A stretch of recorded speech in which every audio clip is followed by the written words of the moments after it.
My name is Ryo Hazuki. My father was killed by the warlord Lan Di. During my quest for vengeance, I've traveled far and wide and consorted with numerous unsavory characters. But enough about me. Let's talk about you, Nozomi. Brian? Brian? Brian! Who's Nozomi?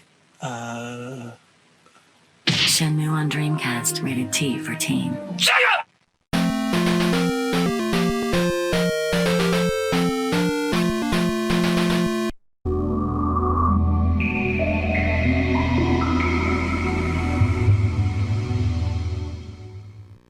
Alright, welcome to another Twin Family video. I'm Rachel Schaefer, your host, and if you joined us last week, we tore down a Sega Dreamcast right down to the bones. Not before making sure we tested it. Now comes the fun part because we get to rebuild it. And of course you see here we got our Dreamcast fan and things from Laser Bear. So this is going to be the Noctua fan that goes in. And it goes in a completely different way than the normal fan does, but that's why we got this, which is going to plug into the controller port. And we've got these, which also go into the controller port. I'm trying to figure out which one's which, because they both have the same thing, so I don't know. Unless this is an extender, maybe? No, this ain't an extender, so. But we have a 3D printed shroud. And we have this piece which replaces the latch to make room for the new fan. And to do that, firstly, we've got to talk about the shell. This is from Muramasa. And this is a shell I've wanted for a long time. I bought this all the way back in March. But it's one that they've been long sold out of, and I just was able to grab it. I know we don't need that controller port over there. I just looked. Because we're going to be building, and by the way, it's really important that Resident Evil work, because we're building a Code Veronica Dreamcast. That's right, a Code Veronica Dreamcast. And it's got Claire's jacket on the back. It's red, it's purple, and it's just got gray accents all around. It's just a gorgeous piece of kit. And it's basically supposed to be modeled after the Japanese exclusive Code Veronica, which goes for a hell of a lot of money. And as I always said, I'd rather mod an aftermarket shell, especially since I plan on putting the DC Digital here one day. So we're going to be working with this. And as you can see, we got to replace the modem. So let's do that now while we have a shot at it. Now, this could go well or this could go badly. I've had both happen. Sometimes it could be a pain in the ass to work on the modem. But you sort of need it in order to complete the Dreamcast. Even though you really don't use it these days.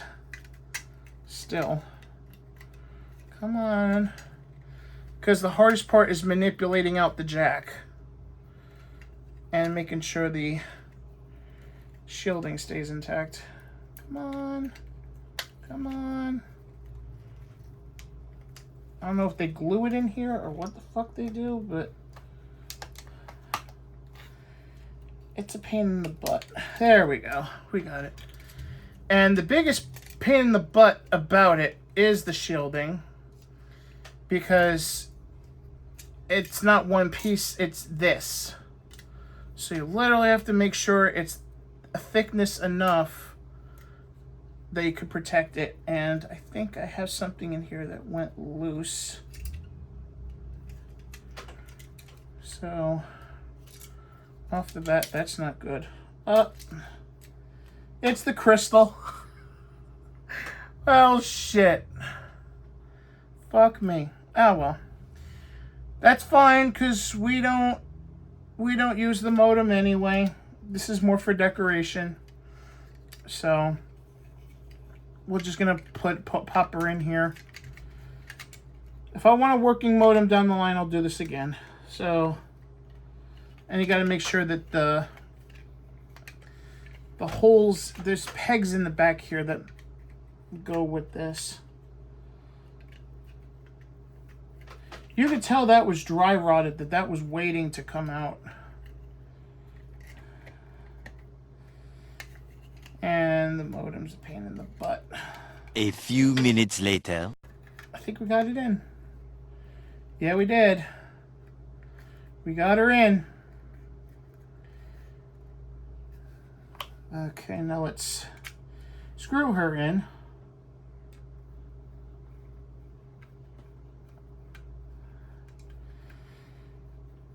Yeah, because it sounded cool to be able to go online and stuff like that, but let's be honest, how many of us did on our Dreamcasts back in the day?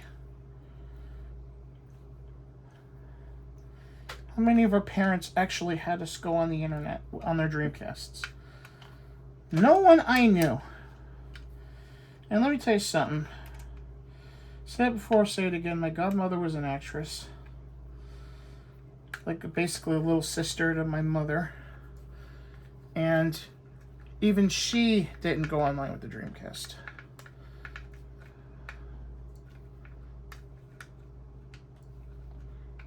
Because she was like, well, I have a computer already. If I want to go on the internet, I have a computer. So why the hell would I go on my Dreamcast for?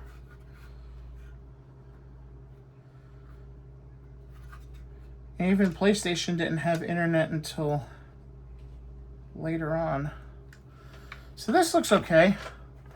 Let's see if we can plug it into it. Let's see how well it fleshes.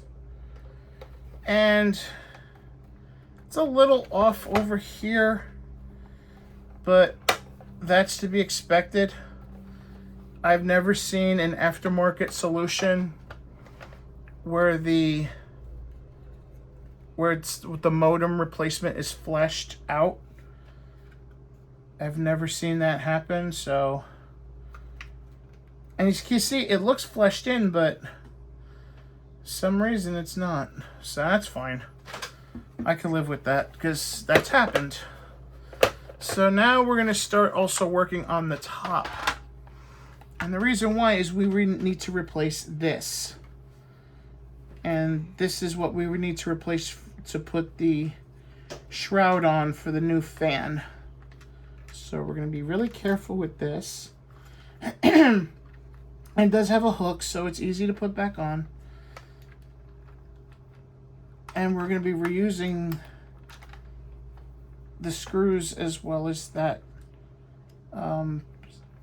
that circle piece. Well, the circle pieces, I should say.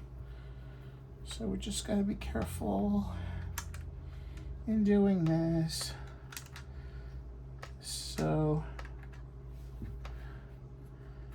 we take these out. This is the original shroud. And this is the new one we're putting in because of how the Noctua fan works, and it's a little bigger. You need part of it to be cut out. So that's what happens here. So we're gonna, I think this goes like this, I wanna say. I should have been paying better attention. There we go. Because that's where our spring goes.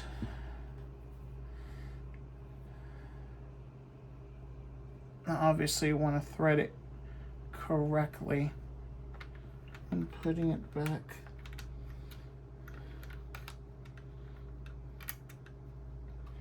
Which is a pain in the butt in itself. I'm just going to try to... Good to have a magnetic screwdriver in this instance. Because you can make sure everything works. Place things where place things where they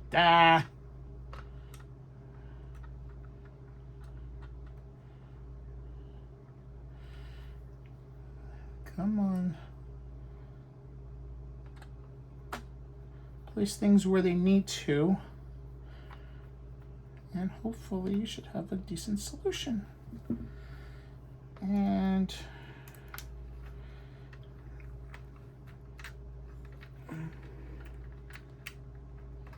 by the way, it's easy to miss, but there's a little hook built inside here.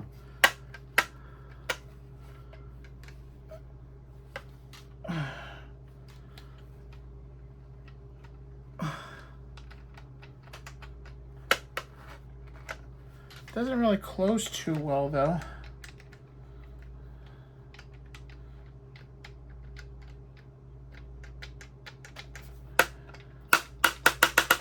I know I put it in the right way.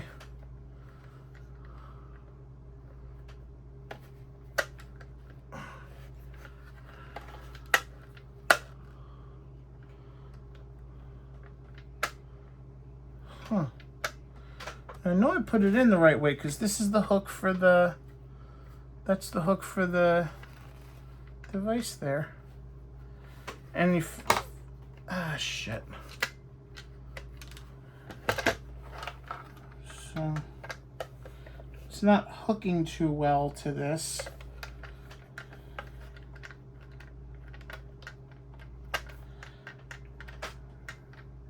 Seems like it needs to be a little longer. But you can see it's installed correctly. Unless I have to guide it in.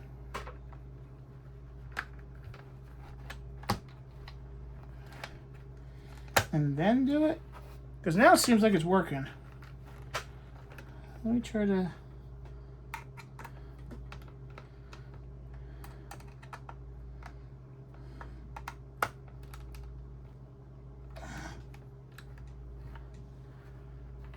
Let me try to tighten it like that and see if we can.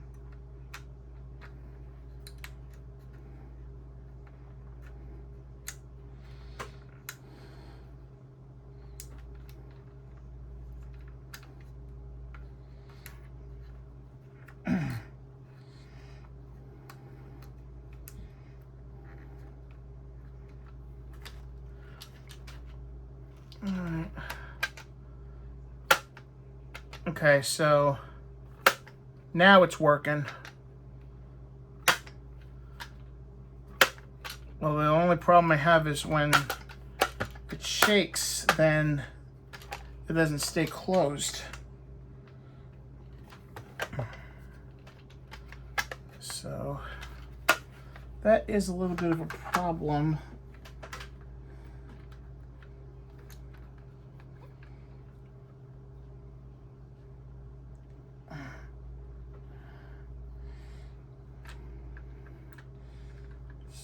Something I have to talk to Laser Bear about.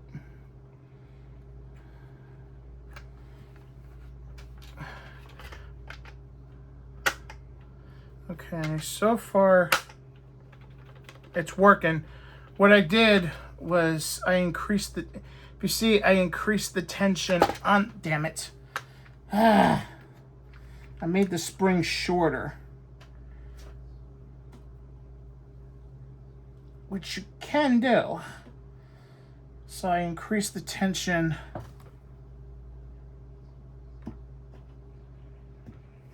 on the spring. So this way, we actually can get a good close on here. There we go. That's done. That's why you always got to have patience, because some parts could fit, some parts can't fit. So now we're going to start the assembly process of this shell. And obviously we've got to start with the bottom and work our way backwards. So we're going to try to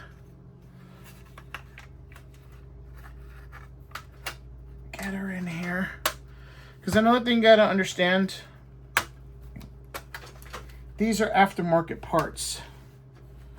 As good as they look, they're still aftermarket. So there might always be a problem with getting things to fit exactly. Like, for example, this is flat. Make sure this is down.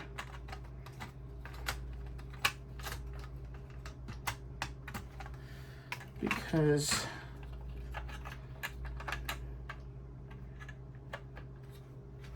this part goes under here. Now it's not working.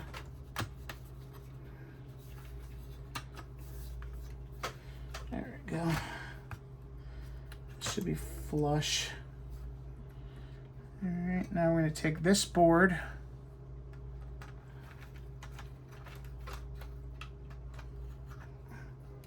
Make sure that's inward. Which now it is, because you can see everything's pretty much flush. You can also check the ports. Now we got to put this back. And that goes there. And now we want to try to build the fan up. So that's what we're gonna do. It comes in this little, it'd be nice to figure out how we closed it, you know? So I know it didn't come like that, unless he made his own bags.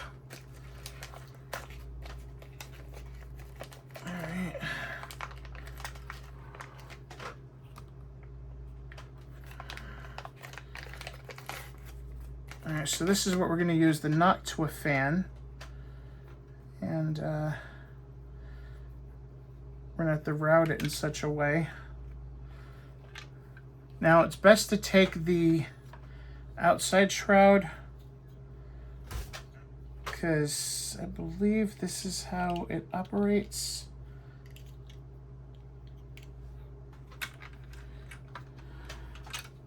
Because the outside is supposed to fit that. And so yeah, that's how we need to mount it. Now it goes in a cross pattern, so beware of that.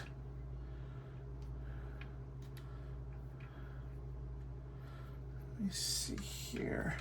Now it's also good to go by this. Do your test fit. So on the Dreamcast, the shroud goes outwards.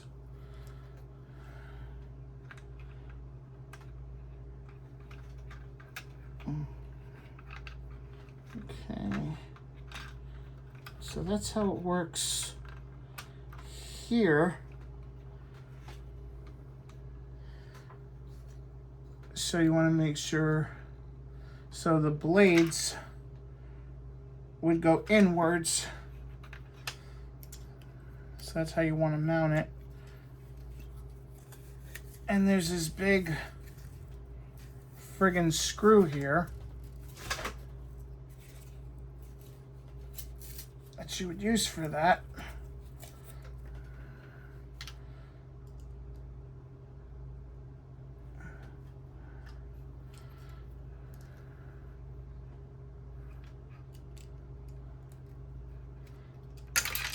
Ah, of course.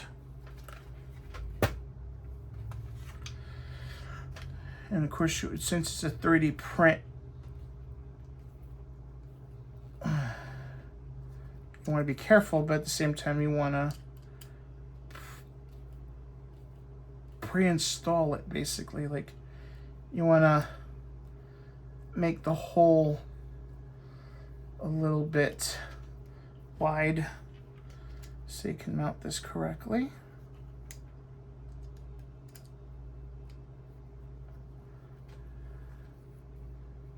Because you want the shroud to hook onto the fan.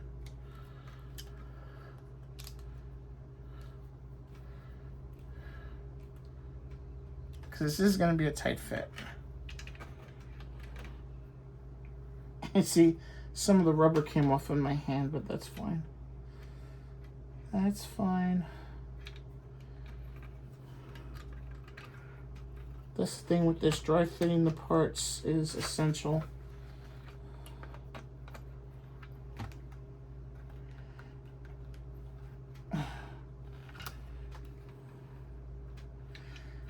Alright, so we're going to take the 2 fan screws that I put aside over here.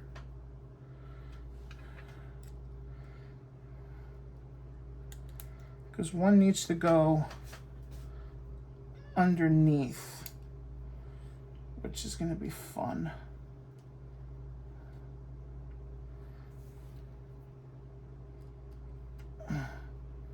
Okay, so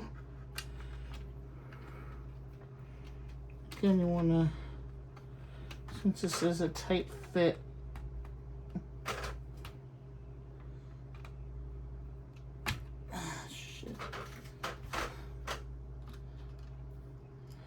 and that's also the negative sometimes about these magnetic screwdriver, that when you magnetize a screwdriver. Come on, you fucking piece of shit.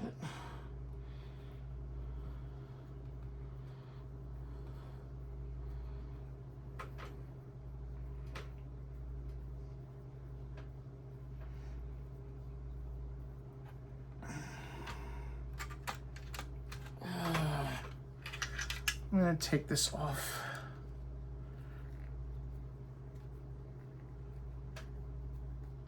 Try to install the shroud without the fan. Let's see how that does.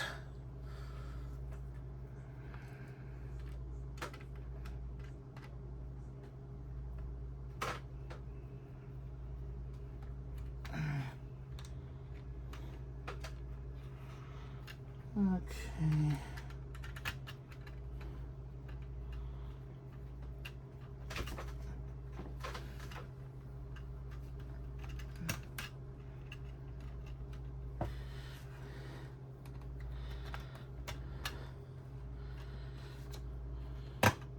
There we go. I knew it going eventually. Alright. Tighten that screw. Now we're ready for the fan.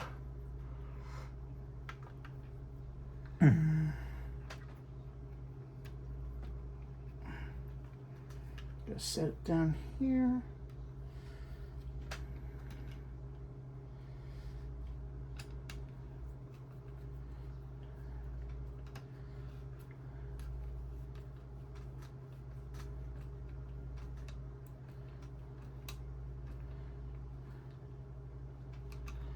All right, so we should be good here. That looks good. It is in. By the way, this is where wire management becomes absolutely necessary. And we're gonna, I want to wipe off the controller port first before I put that back in, because it's needed.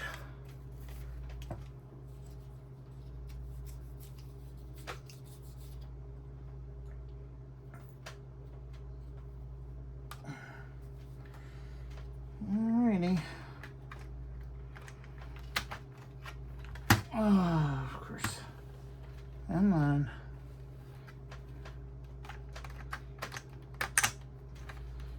And we got our controller ports in, as you can tell.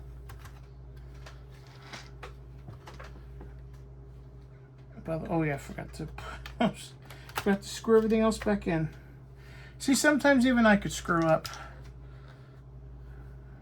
So we're gonna do that. Rolling around at the speed of sound. Got places to go, gotta follow my rainbow. Can't stick around, have to keep moving on. Guess what lies ahead? Only one way to find out. Must keep on moving ahead. No time for guessing, follow my pen instead. Trusting in what you can see. Take my lead, I'll set you free.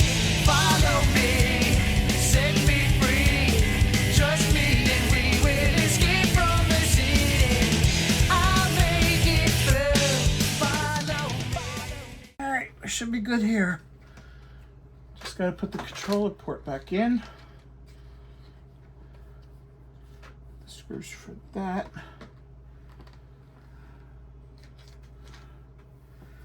Alright. Oh, wait a minute. Oh, those are the disk drive screws. Never mind. Those back.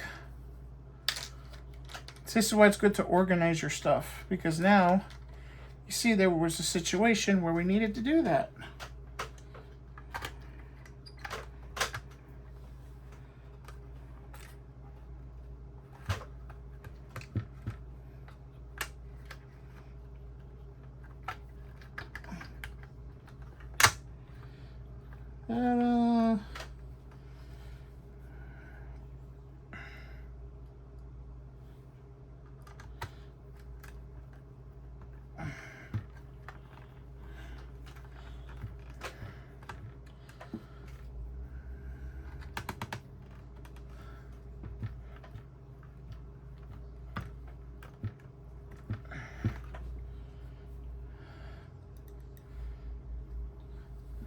Yeah, the magnetism's gone on that.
Everything should be tight. And now we got this big ass thing, so what are we gonna do with it? Well, we put it in a shroud. And by the way, it comes with two different ones because depending on what fan we needed, but this is the 3. So we're gonna put this right here. And we're going to pop her into the controller port like so. Now, maybe a tricky fit, but this is what good wire management is for.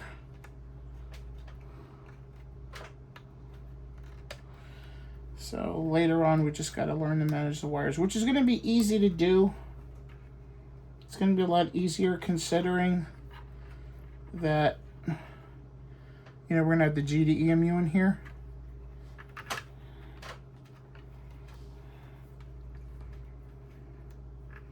Right now I'm just gonna put her over here. I wish Laser Bear would instead do the splicing like he did for the GameCube one he spliced. So I don't know why he doesn't do that. We obviously need to put this back in.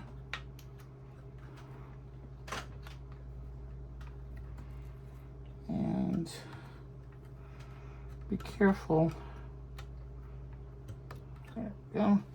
You don't want to bend it too much, just enough that you can put it back in. Alright, so now that that's done, we got to put in our new drive.